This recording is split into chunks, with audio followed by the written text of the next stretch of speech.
Good morning, everyone. Nice to see such a full class this morning. I cannot take full credit because Dan Gay is on his way to Ecuador, I believe, this morning, or he's there or something like that. Every year he goes down there to do police training ministry with the Ecuadorian police. I hope I'm getting the story right. And he and a bunch of other police guys from this area will travel down there as a group. They will train a bunch of Ecuadorian police on how to do tactical stuff, and I think he said they have a fire rescue, something else going on this year maybe. And then at the same time, they minister to those police by giving them the gospel, which they, of course, don't receive down in their country.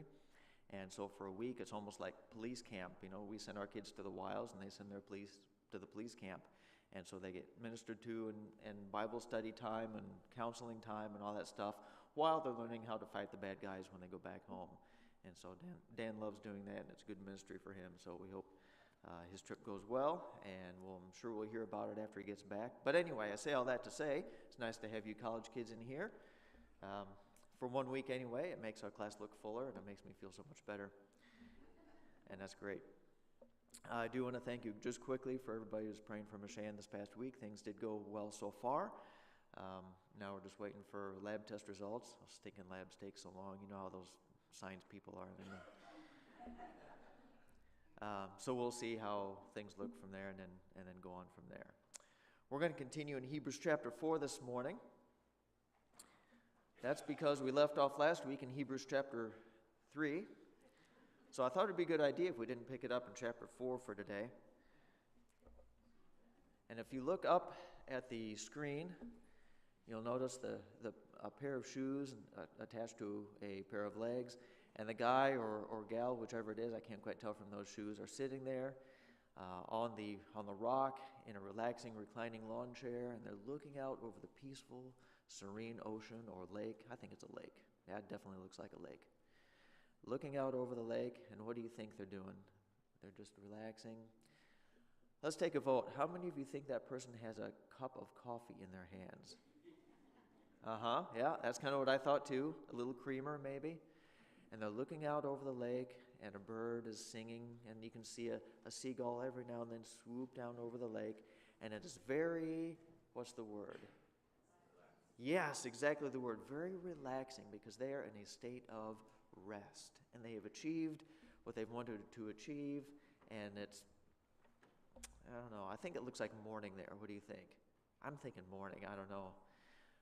But either they got off of a hard day of work and their job is completed, and so they came to the lake and just relaxed and watched the sun go down, or maybe they're watching the sun come up before they head into work or before they get on with their daily activities, but they're relaxing and they're resting and they're sitting in their chair and their feet are stretched out, and it's a beautiful, serene surrounding and setting, and they can just let their mind kind of go and relax and rest, because whatever it is that they were doing is now completed, and they can take a break. That's kind of the goal and the setting of Hebrews chapter 4 as well, as we look into today's passage. Hebrews chapter 4, entering God's rest. We talked last week, and the writer here introduces the concept of rest, but kind of in a negative way, because he talked about the Israelites back in Moses' day as they were traveling through the wilderness, and God said, I'm going to take you out of Egypt, I'm going to keep you safe, I'm going to feed you, I'm going to provide for you, and you're going to walk through the desert here, and we're going to snake our way over to the promised land, and I'm going to give you the land flowing with milk and honey, and you'll get to enter the land, and I'll provide for you there, and this is the land that I promised to Abraham and to Isaac and to Jacob, and I'm going to fulfill my promises to you, and everything is going to be fantastic, and you're going to get to enter this land of provision and of plenty and of rest. And as they're walking through the wilderness, different things happen, different things occur, but the people, they're not quite behaving the way that they should have. In fact, the writer last week in chapter 3 referred to a situation that happened in Meribah and Massa, where they got to a place and they were kind of running out of water, and they'd seen God's provision, they'd seen His power as they walked through the wilderness, but they get to this place and their canteens start to run dry, and their pop machines run out of cans, and nobody has any quarters, and they say, we're getting really thirsty. But instead of going to Moses and saying, Moses, we know God will provide for us, but we would just like to respectfully request, could you ask Him for some water for us, please? They said, Moses, Why did you and God bring us out here in the wilderness to die? Doesn't God care about us at all? We'd rather be back in Egypt serving the Egyptians than being out here starving to death and thirsting to death, dying of thirst. We don't think God's even with us at all. You made this whole thing up, and now God has abandoned us, and now we're just all going to die out here. And God got really upset, and Moses got upset too, but God got really upset with the children of Israel, saying, you should know better than this by now. You know my power. You know what I'm doing for you. You've seen my provision, and you know the promise that I promised to you. Now you're just putting me to the test. He says, you're testing my abilities, even though you know them. Not that they weren't sure of what he could do, because they'd seen that, but they were, you could almost say they were intentionally doubting what God was going to do for them. They knew he could provide, but they chose not to believe that he would, and instead they went to Moses to complain. And God got very upset with them, and he says they always do this. And sure enough, true to character, they continued to do that throughout their journey to the Jordan River, and they sent the spies across, and the spies came back, and 2 of them were good. They said, yes, we can do it, but 10 of them said, no, there are giants over there. I don't think we can do it. We're just going to go in and get slaughtered because we're teeny compared to those guys. And they riled up the whole Israelite community, and the Israelite community says, no, we do not want to go in there just to get slaughtered. And God says, if you don't want to go in there and you don't want to partake of my provision for you, then fine. You're going to turn around and you're going to march through the wilderness for 40 years until every one of you who are of voting age is dead. And all of your kids then will get to go in, but you don't get to go into what the Hebrew writer calls my rest, my reward, my provision for you. You're not going to get it because you refused to do what you were supposed to do. I gave you a job, which is to march through the wilderness and take the land, and you refused to do the work. You refused to take the land that I'm giving you, and so now you're not going to get to enjoy the reward. You're not going to get the land. And so you get to go out into the wilderness and die instead. And that's what they did. Later, of course, under the time of Joshua, they did get to go into the land, and God did provide for them, for the next generation of Israelites, and he references that in chapter 4. But that's the concept here. So in chapter 3, the Israelites missed the opportunity to enjoy God's rest because of their unbelief. Which brings us to chapter 4, and chapter 4 starts out again with our favorite word, which is therefore. I'm starting to see a pattern here. The writer kind of builds on everything he writes in subsequent chapters. And so in chapter 4 he says, therefore, because of everything we talked in chapter 3, how the Israelites were disobedient, they rebelled, and they missed out on the reward that God had for them. Therefore, he says, verse 1, while the promise of entering his rest still stands, let us fear lest any of you should seem to have failed to reach it. And all of a sudden he takes what was in their past, in the Israelites in Moses' day, and he brings it forward into the New Testament times. And he says what was going on then is still the same situation now. God still offers you rest as well. Verse 2, for the good news came to us just as it did to them. But the message they heard did not benefit them because they were not united by faith with those who listened. And again, he brings it into the current day of the Hebrew writer and also the current day for us as well. He said, just like the good news came to them back then, the good news being what? The good news that in their situation, the good news was that they were being rescued out of Egypt, no longer in bondage and slavery. God was giving them the land, and all they had to do was go in and take it under God's power, and they would have all this nifty stuff and a nice land to live in and be secure and safe and provided for and all these things. That was the good news that they had back then. And I know we see good news, and some translations might even say gospel. I'm not sure. I know later in the chapter it does. And again, I don't think in this situation, in this context, what they were thinking of was in terms of gospel like we think of it, like spiritual salvation. The good news they heard was you get to leave Egypt, you get to follow God, he'll provide for you, and you get to go in the land and be blessed. That was their good news, but they refused to accept it. So while the promise of entering his rest still stands today, let us fear lest any of you should seem to have failed to reach it. And you can see the author here starting to draw a comparison, a parallel between what happened in Moses' day and what could potentially happen to believers in our day as well. So start to gear your mind towards that comparison. Because back then they heard that good news, but it did not benefit them at all. Why did it not benefit them? Because they didn't take advantage of it. They didn't follow through and do what they were supposed to do. And so all the good news in the world doesn't do any good if you don't partake in it, if you don't participate in it. We do not endorse gambling here at Bible Baptist Church, just so everybody understands, but I'm almost thinking of somebody who goes out and buys a lottery ticket, and they look in the news or the newspaper or however they announce the lottery numbers anymore, and they compare their ticket to the number that comes across the news, and you know what? It's a match. Woohoo! I bought the huge, great, big Powerball thingy, and now I'm worth $500 billion, and it's exciting because this little ticket won me the jackpot. And so they take it, and they have it framed, and they hang it on the wall in a very prized place in their office or the living room because it's such a special ticket. But the one thing they never do is what? Turn the stupid thing in. What good is it to do if you never turn it in? I don't care if you won the Powerball or not, if you never take it back to the dirty little gas station you bought it at, and you turn the thing in and you get a $500 billion check. It does not do you any good. It's just ugly wallpaper hanging on your wall, and that's all it is. That's kind of like what happened to the Israelites. They won the jackpot of provision. God chose them to be His chosen people. And He says, I'm going to give you the land. I'm going to provide for you. And they said, no thanks. And all the good news in the world did them nothing because they refused to follow through.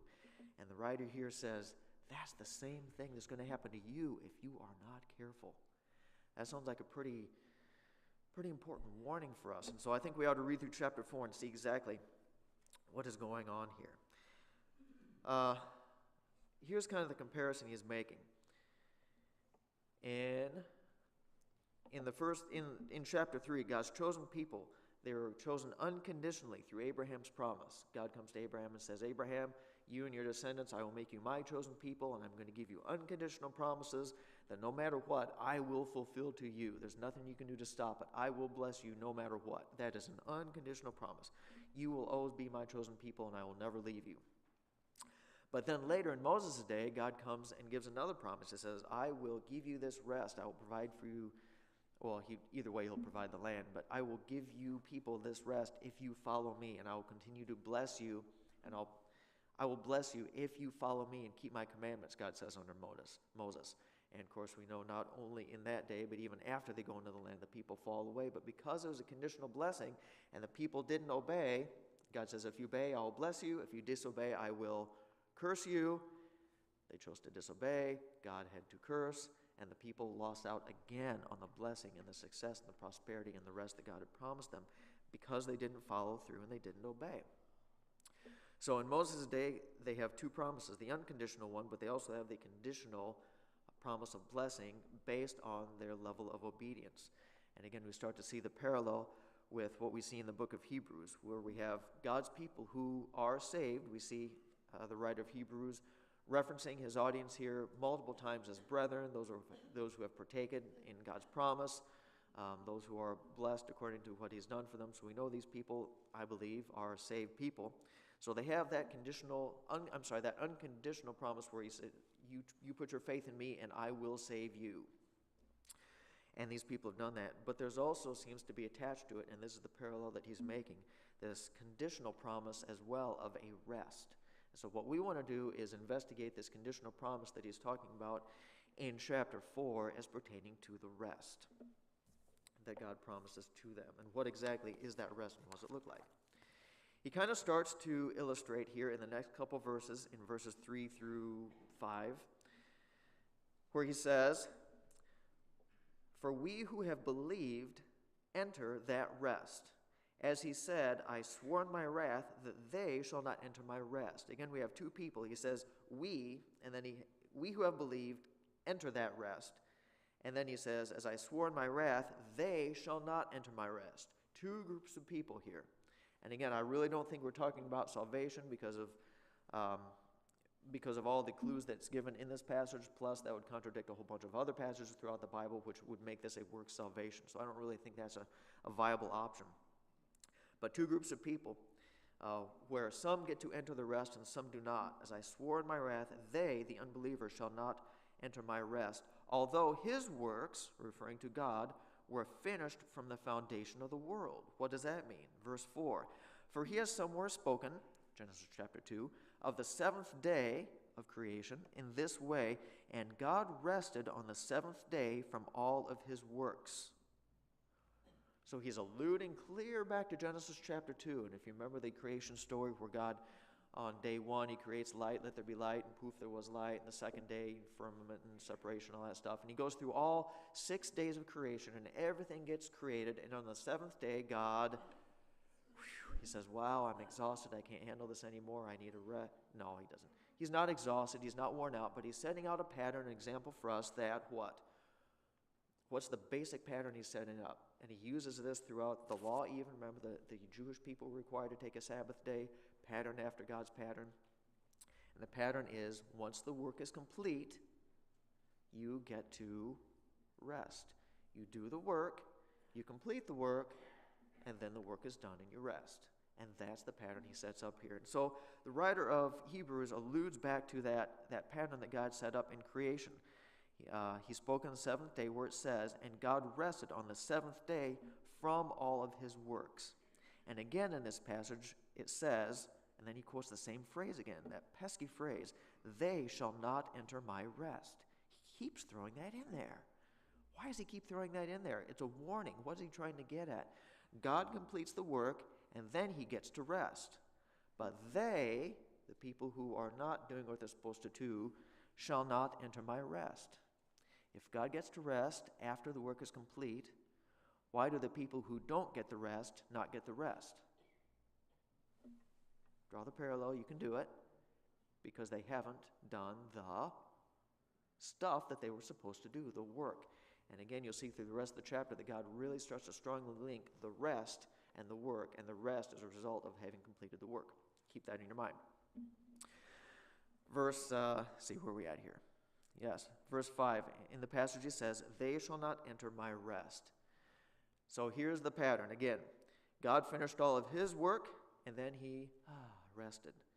And the comparison is that we must finish our work, and then we will get to rest. Try to picture, if you will, you are on a track team or a football team, and you're working hard, and you want to please the coach, and you want to be a good member of the team. And so you're on the football team, and so the coach sends you out into practice and in the games. And you say, I really want to be on this team, but man, this is really kind of difficult, and it hurts when people hit me, and I really don't like getting hit and hurt. And so what I think I'm going to do is just kind of pretend to play, but kind of not really play. And when the other team is coming at me to tackle me, I'm going to pretend to tackle and kind of step aside so that we don't really collide. And if I think they're going to throw me the ball, what I'm going to do is kind of step behind the defender so that I'm not open anymore, so they don't throw me the ball, and that'll be much easier. Right? Does it work? Is their game easier? Probably so. Yeah, probably will be. Yeah, and then they go back after the game to the locker room, and coach says, you stink. How about you sit on the bench for a while? Yeah. So initially, their job was much easier, but in the end, they never got to be recognized as a good member of the team. They never got any rewards when they have their banquet at the end of the season. And so when the end of the season comes, it's not like they have to play more. Their work is done, but they never really worked in the first place, and so they never get any of the reward that could have come by playing hard and working hard on the team. I remember years ago, I think it was John MacArthur I heard speaking, and he gave this illustration. It's not my illustration, but of a time when he was in track and running a relay in his high school or college days or whatever, and they had a pretty good team. It was a 4-man relay, the mile relay or whatever, where they each run a lap around the track.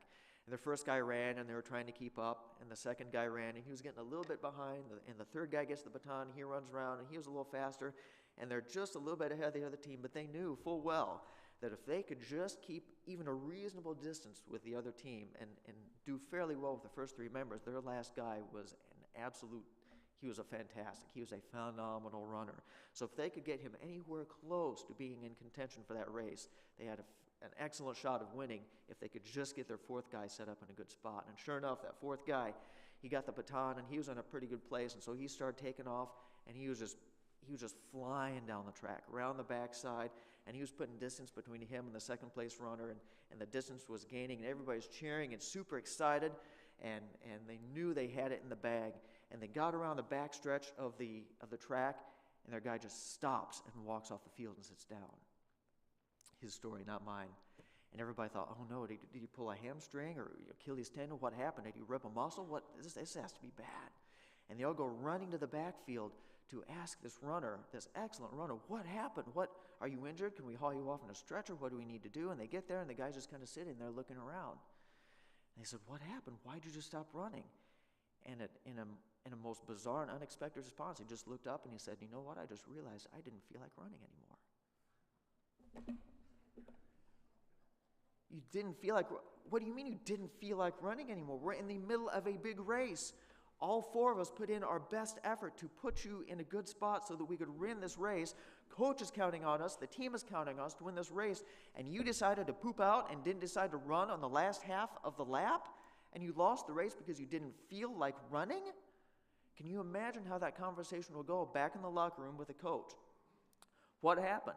I didn't feel like running. Oh, okay then. That's fine. That's not how the conversation will go. The runner is there to run the race, to compete, to win for the team. And his reward, I assure you, will never come because he chose not to finish the race. Again, I think that's really the concept the writer here is trying to get across. We have to finish our race or else we will not get the reward and the rest that God promises. And again, along with rest, I think is the concept of reward in there. Verse 6 continues on. Since, therefore, it remains for some to enter it, and those who formerly received the good news failed to enter because of their disobedience, again referring back to the Israelites, again he appoints a certain day, called today, saying through David so long afterwards in the word already quoted, today, if you hear his voice, do not harden your hearts. Verse 8, for if Joshua had given them rest, God would not have spoken of another day later on. What is he saying here? Let's back up just a little bit. It says it remains for some to enter the rest. Again, keep your mind back in the Israelite time, and they were trying to enter the land and they refused, but later on they did. And yet still, in Psalm 95 that we read through last week, Psalm 95 was written, according to this passage here in verse 7, by a guy named David, who lived many hundreds of years after Joshua did. So the children of Israel were trying to go into the land and try to attain the rest that God had for them. And yet, in Psalms, in David's time, David still refers to that rest, saying, today, don't do what they did back then, so you can still enter the rest. Now, David was already living in the promised land, and they had already, to some degree, achieved that rest that God had for them. The land was conquered. Mostly they didn't do a very good job of it, but they had conquered it, kind of. And they were independent, and they'd set up their government, and David himself was king, and things were really good, and God was giving him victory over their enemies, and everything was really good. And yet David looks, or he writes in his psalm and says, today, don't do what they did back then. Make sure you enter the rest.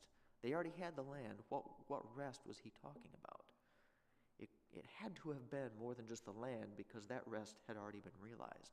There's another rest that David was writing about that was still in effect, that God still offered to the people of that day if they had faith in him and did what they were supposed to do. So that's why he says in verse 6, therefore it remains for some to enter it, and those who formerly received the good news failed because of disobedience. But today, a certain day today, he says, today if you hear his voice, don't harden your hearts. The opportunity, David says, that was back then still exists today, and the warning that we give from back then still exists today as well. And in fact, because the writer of Hebrews brings it up, we know that still exists in his day too. So back in Joshua's day, he offered the people rest if they would only follow through and take advantage of the promise that God gave. But in David's day also, there was a rest that he offered as well. It's still available. Even though the land is already taken care of, there is still that rest promise available to you if you do what you were supposed to do. And because the writer of Hebrews mentions it in his day as also being current today, what does that also mean? That means that same promise of rest still extends for the time of the writer of Hebrews today. I love that little puppy with the blinders on. You like that? taking a little nap with the dark shades on. I thought that was fun. The rest still extends to the people in the New Testament time, and by extension for us today as well, because he's writing to believers today as well, because these are all New Testament times. So what rest do we have available to us if it's not just about the land that the people go into? Continuing on, pick it up in verse 8 again. For if Joshua had given them rest, in other words, if the Israelites going in the land had been the ultimate rest, then he wouldn't have spoken of another day later on. Verse 9, so then there remains a Sabbath rest for the people of God. For whoever has entered God's rest has also rested, what? From his works, as God did his. So there again is the concept of I do my work, and then I get to rest. If I do not do my work, I do not get the rest and the reward that God promises. Whew. So we still got to figure out what that rest is and what we have to do. He continues in the chapter to explain all that. And here's what he says. Verse 11, let us therefore strive to work, to put effort into entering that rest, so that no one may fall by the same sort of disobedience that the children of Israel did back then. Again, strive to enter that rest. Fortunately, I don't believe this is talking about salvation, because if it was, we would just have read about a works-based salvation. You have to work and strive and put effort into making it to heaven. And if you don't perform well enough, you won't get there. So you have to obey the commandments. You have to give money to the church. You have to do your rosaries. You have to do confession of the priest. Oh, wait, that's a different congregation, isn't it? But it's the same idea. You have to do, and you have to do, and you have to do, and you have to take your communion and your mass, and you have to do all the ritual, and you have to do stuff in order to enter the rest. But that's not what he's talking about, because we know that salvation is by faith. Romans talks about that in a bunch of other places. So let us strive to enter this rest, that's the reward, so that no one may fall by the same sort of disobedience. And then comes verses 12 and 13, which we often quote in terms of the sufficiency of God's word, and it is good for that. But put it back into the context that it came out of here. Verse 12, for the word of God is active and sharper than any two-edged sword, piercing to the division of soul and of spirit, and of joint and of marrow, and discerning the thoughts and the intentions of the heart. How does that fit into what we've just been reading? Well, because somebody or something has to discern what you're doing and what you're not doing, and why you're doing what you're doing. Is it for a selfish reason, or is it for a godly spiritual reason? Is he pleased with what you're doing? Is he not pleased with what you're doing? How do we find that stuff out? Fortunately, we have a book that can guide us, and this book just happens to be so sharp, it's like a surgical tool. I've seen some of those in this last week, and they're pretty sharp, and they're pretty discerning. And they take out what they want to take out, and they leave what they want to leave, if the guy holding them knows what he's doing, which hopefully they do. But it's this knife, this sword, sharper than any two-edged sword, is piercing the division of the soul and the spirit, so tightly weaved and so tightly intermixed as the joints and the marrow, almost like you're doing a dissection back in biology class, and you have to pick out this piece and leave that piece, and you have to cut just so that you separate the two. Very highly discerning, very enlightening, very instructive, very educational, so that you know exactly what to do and what not to do, and you can discern the truth in that way. Discerning the thoughts and the intentions of the heart, not just the actions, but even beyond the actions. Why do you do what you do? What is the motivation? Are you being selfish? Are you being God-centered? Are you being flesh-driven? Are you being spirit-driven? God knows the answer to that, and we can discern that through his word. Verse 13 continues, no creature is hidden from his sight, but all are naked and exposed to the eyes of him to whom we must give an account. And that verse can either be reassuring or super frightening to you. Because if you look in God's word and you say, you know what, I'm kind of doing what I want to do,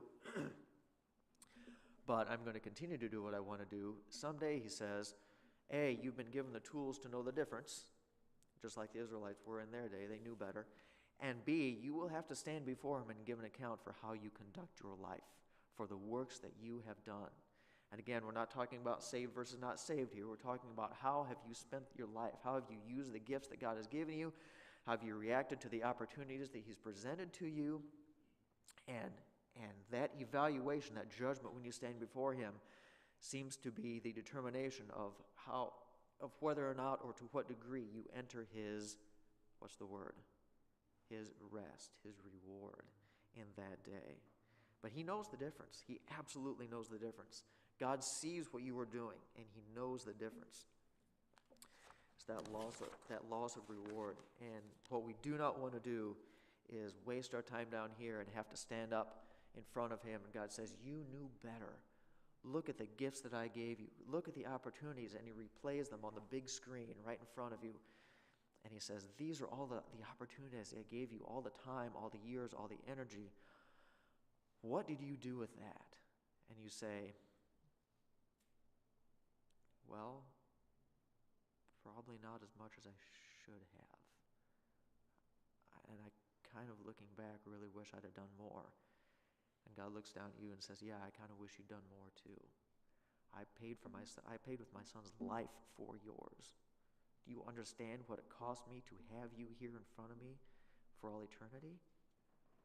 And all I ask is that you use that life to glorify me and to be a good example of me, to grow in my character, to show others what I'm like. And you wasted it. Come on in, but there's no reward for you. What is your feeling at that moment? Talk about a crushing moment. You don't want to be in that position. I don't want to be in that position. Man, I hope I'm not in that position. We want to spend our time here. We want to complete our work so that we get his rest in that day. Again, not talking about heaven versus not heaven. And there's a couple other passages here that if I can move along fast enough, we will read. But I think it's talking about that reward, that rest that he enters us in heaven. Anyway, so what is this rest that he's talking about here? Again, from the context, and we will read this here as well. I think he's talking about, here, let's read this first. Verse 11. Let us therefore strive to enter that rest so that no one may fall by the same sort of disobedience. Wrong verse. How about 14? That would be better.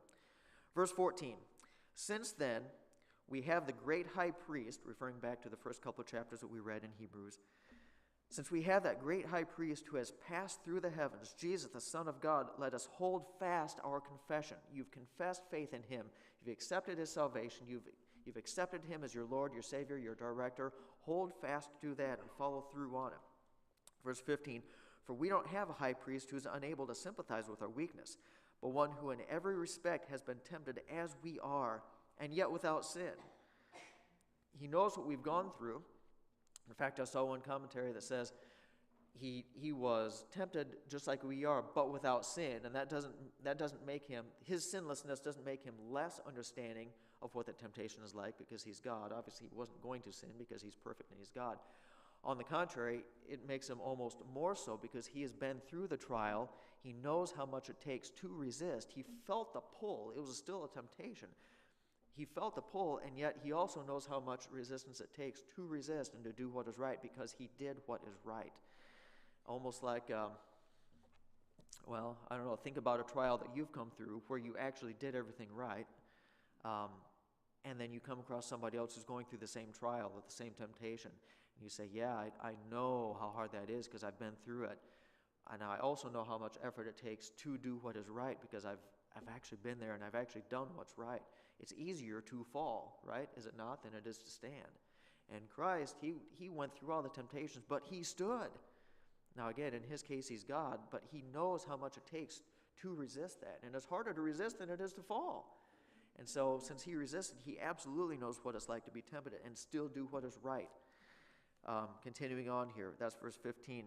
So verse 16, let us then with confidence draw near to the throne of grace so that we may receive the mercy and find grace and help in time of need. And he will help us through that. He will help us do what is right so that we get to the end of our days. In the day of judgment, we stand before him and have God say, what? Well done. Yeah, instead of, why did you mess that up? So the rest that we're looking at, I believe, is rest from a salvation of works, if you want to say it like that, as opposed to Judaism. And I believe the writer here in Hebrews is writing to a bunch of Jews who are considering turning away or slacking off in their Christian life and kind of going back to the way that they had been before, which would have been Judaism, and back under the constraints of the law, being a slave to the law, like Paul talks about in Romans and Galatians and other places. So first of all, by continuing to follow Christ, they have rest from a works-based salvation. They have this free gift of salvation that they don't have to work for. That's one level of rest, I believe. But also rest of the joy and the satisfaction of fulfilling God's plan for you and the rewards that will come with it, both in this life and in the next. And finally, rest in peace in being in a close, right relationship with God. And if you drift away from Him and you disregard what He says and you live in disobedience, you will not have that peace and you'll not have that blessing and you'll not have that closeness of relationship with Him that He wants for you. So 3 different facets of that rest. Before we conclude today, I wanted to read you some corresponding passages in other places that I think kind of help shed light on this whole concept. Back in Matthew chapter 11, verse 20 to 30, Jesus promises His followers some rest as well. And actually, I think Sean Hatcher, he's down in the teens right now, but he talked about this, wasn't it last Sunday night, I think? Recently, anyway.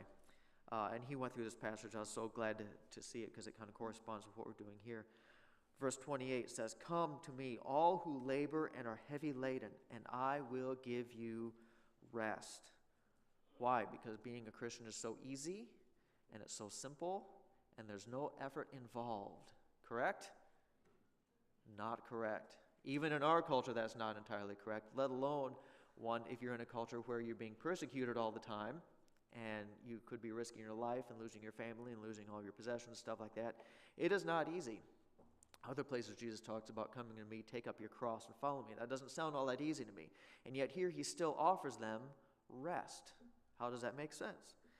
"Come to me, if you labor and are heavy laden, I will give you rest. Take my yoke upon you and learn from me, for I am gentle and lowly in heart, and you will find rest for your souls. For my yoke is easy and my burden is light." And I'm there to help, not that I take away all the trial, but I am there to help you through the trials. And I give you that comfort, and I give you that guidance, and I give you that strength, and I give you that grace that Pastor's been talking about on Wednesday nights, if you've been here on Wednesday nights. He gives you those things, and the burden that you end up pulling is light because He is there helping you with it. All that on top of the reward that someday you get for a job well done in heaven. Galatians also is actually kind of a very similar book to Hebrews in that it's talking to people who are considering or have turned away from the faith. The Galatian people, the Jews in the Galatia area, were also kind of turning back. Paul says, you were saved by a salvation of grace through faith, and now you're turning back to this bondage of the law. Don't do it. Do not turn back, because if you turn back, then you're again bound by the things that you're resubmitting yourselves to. So in chapter 3, verses 23 on down, and I'll probably not read all this, but it says, "Before faith came, we were held captive under the law, imprisoned until the coming faith would be revealed. So then the law was our guardian until Christ came in order that we might be justified by faith. But now the faith has come, we're no longer under the guardian, under that restriction. For in Christ Jesus, you're all sons of God through faith. For as many of you were baptized into Christ and put on Christ, there's neither Jew nor Greek, slave or free," and he continues on. Verse 29, "If you are Christ, you're Abraham's offspring and heirs according to His promise." Skip down to verse 1. "I mean that the heir, as long as he's a child, is no different from a slave, although he's the owner of everything." Remember how we talked earlier about a son versus a servant earlier in the book? Paul repeats that here in this passage as well, the son versus the slave. And as long as the son is just a little kid, he's under the father or sometimes even under the slave, who would be his tutor, his little master thing to teach him stuff. And he's no different functionally than a slave. But, verse 2, "He is under the guardians and managers until the date set by his father. In the same way, we also, when we were children, were enslaved to the elementary principles of the world. But when the fullness of time had come, God sent forth His Son, born of a woman, born under the law, to redeem those who were under the law, so that we might receive adoptions as sons. And once we become sons, that law, we're not bound by it." Verse 6, "And because you are sons, God has sent the Spirit of His Son into our hearts, crying, 'Abba, Father.' So you're no longer a slave, but a son. And if a son, then an heir through God." And just like it talked about how Jesus was better because He's the Son, And we are also sons, not like capital S son like he is, but small s sons of God. We're not slaves or just servants anymore. We're members of his family.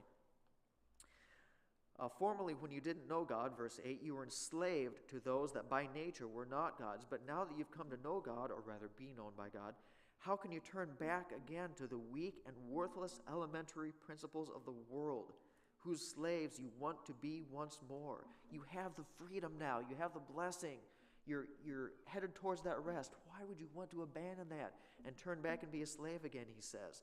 Verse 10, you're observing the days and the months and the seasons of the years. These are all rituals that Judaism required back then. I'm afraid that I may have labored over you in vain. You're going to waste your opportunity. You're going to blow your reward. Why are you doing this? Don't do it. He continues in chapter 5, verse 1. It is for freedom that Christ has set us free. Stand firm, therefore, and do not submit again to a yoke of slavery. He says, look, I, Paul, say to you that if you accept circumcision, another Jewish requirement under the law, Christ will be of no advantage to you. Why is he of no advantage? Are they no longer saved? Do they lose their salvation? No, that's not what he's saying. If you resubmit, you lose out on God's purpose for your life. You lose that reward of a job well done. You lose that close relationship with him. All the, if you can call it, benefits of being with Christ are thrown away because you've turned away from him and you're not following him anymore. Verse 3, I testify again to every man who accepts circumcision that he is obligated to keep the whole law. You are severed from Christ, relationship-wise. You who would be justified by the law, you have fallen away from grace. For through the Spirit, by faith, we ourselves eagerly wait for the hope of righteousness. Again, he's painting the picture of those who are saved, but they're turning away from Christ, and they're throwing away and wasting all the blessing that God has for them. Does that sound familiar from, say, a book of, I don't know, maybe Hebrews, chapter 4-ish? Yeah, it's really the same message in Galatians and Hebrews. In this chapter, they're very similar in theme. Both writing to people who've turned away, and they're encouraging them, do what you need to do. Be faithful. Stay put. Very quickly, I just want to read you one more passage, and I didn't put it on the screen, but it's out of 1 Corinthians chapter 3, verses 12 through 15. It says, now if anyone builds on the foundation with gold, silver, precious stones, wood, hay, straw, each one's work will become manifest, for the day of judgment, will disclose it, because it will be revealed by fire, and the fire will test what sort of work each one has done. If you haven't picked it up yet, this is talk about when we stand before God in judgment for our works. Verse 14, if the work that anyone has built on the foundation survives, he will receive a reward. If anyone's work is burned up, he will suffer loss, though he himself will be saved, but only as through fire. Again, I believe this is all talking about the same event where we stand before, not judging saved or not saved, but in evaluation of what we've done. And God has this great big blast furnace, and he dumps all of your works into the top end, and you see what pops out the bottom. Is it nice golden molten metal and some jewels and stuff? Do they test jewels by fire? I don't think they do, but it makes a good picture. The valuable stuff that doesn't get burned up popping out the bottom, or does he dump it in the top and poof, some great big black smoke comes pouring out the chimney, and you look at the bottom and nothing pops out? Ooh, wow, what a rough situation to be in, standing before the Almighty who saved you and have nothing to pick up out of the bottom of the furnace and hand back to him and say, here, I want to give this back to you as a thank you for everything you've done for me and for rescuing my life. And here has been my service to you, and it's not much, but I hope it's acceptable to you. And you can't even find anything laying on the ground to pick up and give back to him. And those around you are picking up handfuls of coins and gold and saying, here, Father, here's what I have to, as a thanks to you for everything you've done for me, here's a life of service I have to offer back to you. And you can't even find a penny on the ground. How humiliating, how embarrassing, how shameful, how bad. That's what Hebrews is trying to warn us against. Don't be like that person. He says, stick to it. Do what you're supposed to do. Follow him. Be obedient. Follow through so that someday you enter that rest. Not just here on earth, although that's certainly included in terms of relationship and guidance and blessing, but someday when you stand before him and you enter that grand rest that he has for you, that reward, that appreciation, the commendation. Don't miss out on it. And that's chapter 4. Can't wait to see what chapter 5 has, huh? Let's pray. Dear God, we thank you this morning. It's kind of a sobering passage you've given us here in the book of Hebrews. It's not a warm, fuzzy, touchy-feely passage necessarily, and yet it's super important, or else you would not have put it here. You're warning us against disobedience. You're warning us in favor of obedience to you so that you can be pleased with us. You can give us the blessing that you'd like us to have if we only are faithful to you and obey you. Again, not that our salvation hangs in the balance, that's by faith through your grace. And yet in return, you expect us to live our lives for you because you have purchased us. You've purchased us from our sin, and you expect us to live for you after that. When we are saved, we've repented from our sin, and we've turned away from it. Please keep us from turning back to that sin and abandoning you after all you've done for us. In Jesus' name I pray, amen. Thank you very much. You're dismissed.